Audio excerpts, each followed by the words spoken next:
Ellen Gould Harmon and her twin sister Elizabeth were born on November the 26th, 1827 in the town of Gorham, Maine, about 12 miles west of Portland.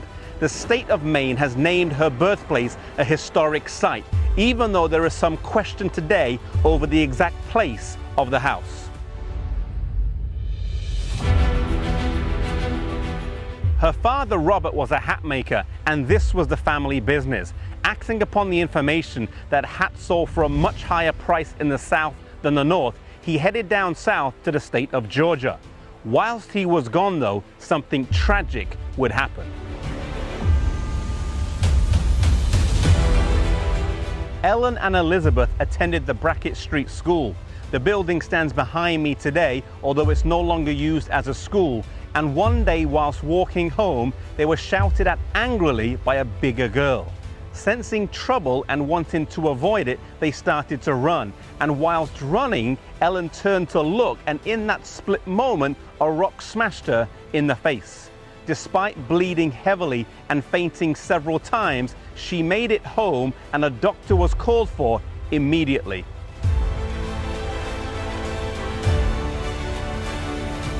The first doctor said that she wouldn't live more than a few days.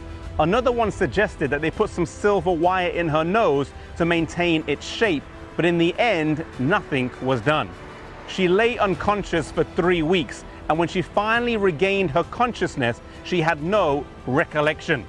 Her face was forever changed, and when her father returned from his trip down south, painfully for Ellen, he did not recognize her at first glance.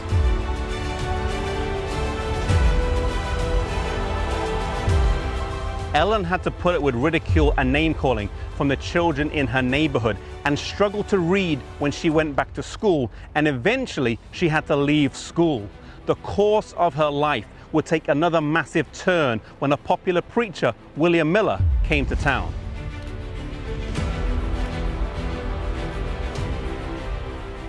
Her family were Methodist, and they went to hear him preach at a church on Casco Street, Portland.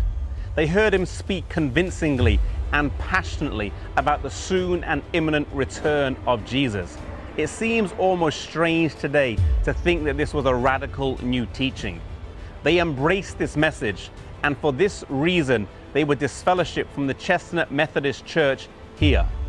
Not because anyone questioned their morals or Christian life, but simply because they embraced the message of the soon return of Jesus.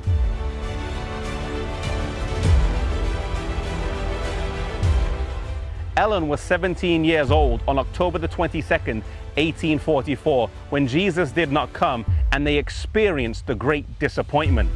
Her twin sister Elizabeth and her brother Robert would lose their faith in Jesus' soon return in the coming weeks, though Robert would later regain it.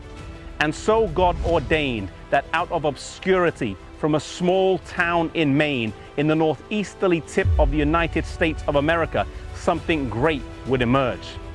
Despite suffering terrible injuries that would have hindered many other people in life, despite a lack of education, facing ridicule about her appearance and faith, God would use her to impact the world. And so today, no matter how small or insignificant our background or experience may be, God is looking for humble vessels that He can use. May you be one of them.